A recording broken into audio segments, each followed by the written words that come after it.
Assalamualaikum warahmatullahi wabarakatuh. Kami dari kelompok 3 akan mempresentasikan film Latih Helmintes.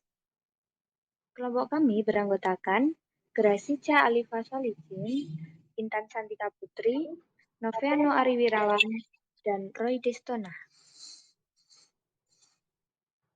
Film Latih Helmintes atau Flatworms. Latih Helmintes dalam bahasa Yunani artinya cacing pipih. Cacing pipih adalah film dalam kerajaan Animalia. Film ini mencakup semua cacing pipih kecuali Nemertea, yang dulu merupakan salah satu kelas pada Platyhelminthes yang telah dipisahkan. Platyhelminthes merupakan film ketiga dari Kingdom Animalia setelah Porifera dan Coelenterata. Platyhelminthes merupakan hewan triploblastik dan bisa hidup sebagai parasit. Hewan triploblastik adalah hewan dari Kingdom Animalia yang mempunyai 3 lapisan tubuh, yaitu ektoderma, mesoderma, dan endoderma. Ciri-ciri Platyhelminthes. Pertama, Platyhelminthes memiliki tubuh yang pipih, simetris, dan tidak bersegmen. Mereka juga mempunyai satu lubang mulut tanpa dubur. Hidup sebagai parasit, mempunyai alat hisap, akan tetapi juga ada yang hidup bebas. Platyhelminthes bereproduksi secara generatif dengan perkawinan silang dan juga secara vegetatif dengan membelah diri atau fragmentasi. Hewan Platyhelminthes hidup di air tawar atau laut, tempat lembab, atau di dalam tubuh hewan lain. Platyhelminthes juga sangat sensitif terhadap cahaya.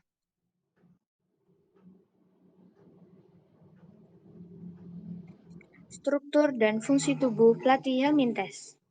Pertama, sistem pencernaan.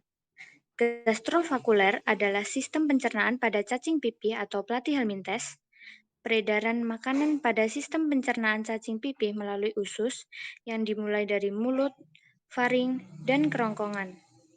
Di belakang kerongkongan terdapat usus yang memiliki cabang ke seluruh tubuh, yang berarti makanan disebarkan ke seluruh tubuh.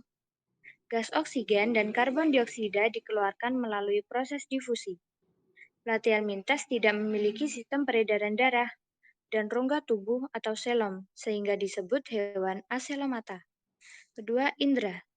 Beberapa cacing pipih mempunyai oseli di kepala. Oseli adalah bintik mata yang mengandung pigmen yang peka terhadap cahaya. Cacing pipih memiliki indera peraba dan sel kemoreseptor. Beberapa jenis lainnya juga memiliki indera tambahan, seperti auricula atau telinga, statosista atau pengatur keseimbangan, dan reoreseptor yang berfungsi untuk mengetahui arah aliran sungai. Ketiga, reproduksi. Walaupun cacing pipih merupakan hewan hermafrodit, beberapa cacing pipih tidak bisa melakukan perkawinan secara individu. Reproduksi dilakukan secara aseksual dan seksual. Reproduksi seksual akan menghasilkan gamet. Fertilisasi ovum terjadi di dalam tubuh. Fertilisasi bisa dilakukan sendiri atau dengan pasangan lain. Sedangkan reproduksi aseksual dilakukan dengan membelah diri atau fragmentasi. Klasifikasi Platyhelminthes.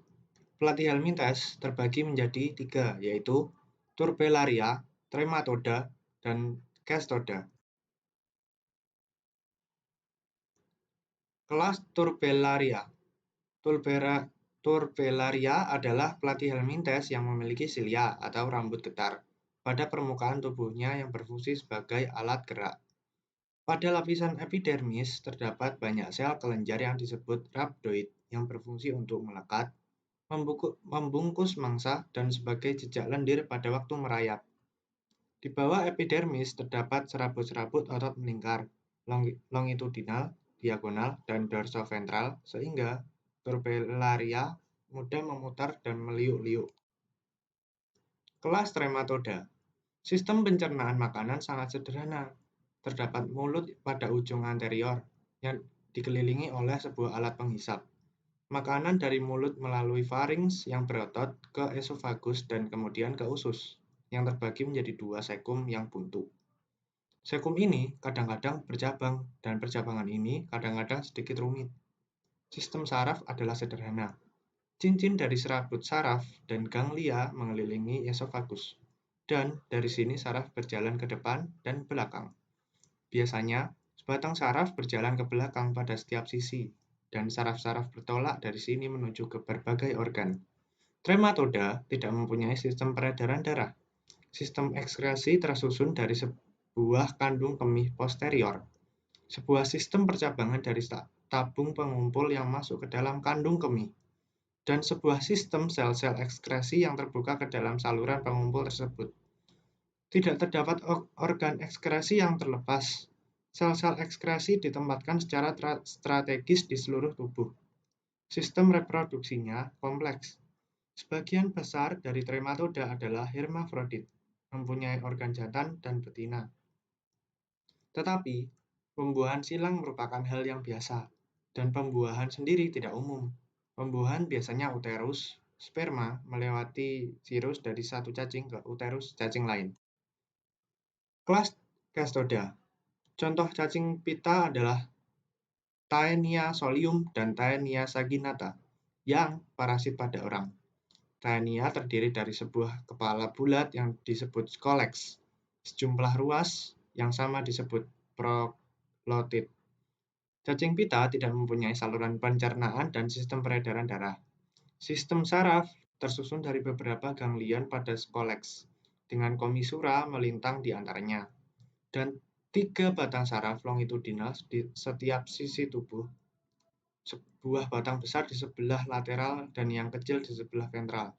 Satu ganglion kecil di setiap segmen pada masing-masing dari 6 batang tersebut, dan komisura pada setiap segmen menghubungkan ganglion-ganglion ini. Castoda adalah hermafrodit yang mempunyai organ jantan dan betina. Organ jantan terdiri dari testis yang menghasilkan spermatozoa, vas deferens, seminal vesicle, penis, dan lubang kelamin. Sedangkan organ betina terdiri dari ovarium, oviduk, seminal uterus, vagina, dan lubang kelamin. Penyakit yang dapat ditimbulkan oleh platyhelminthes. 1. Schistosoma mansoni adalah parasit yang signifikan dari manusia.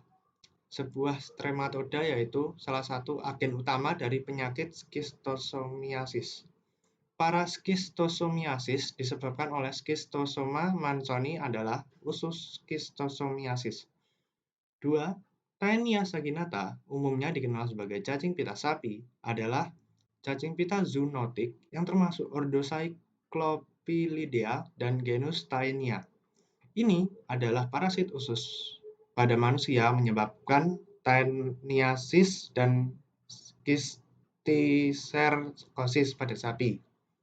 Gyrodactylus merupakan kelompok cacing pipih yang merupakan dermatoda dan monogenea yang dapat ditemukan pada insang maupun permukaan tubuh ikan. Parasit ini bersifat mikroskopis, artinya hanya dapat dilihat dengan bantuan mikroskop. Parasit ini memiliki alat perlekatan berupa kait atau hook di bagian anterior tubuhnya. Sekian dari kelompok 3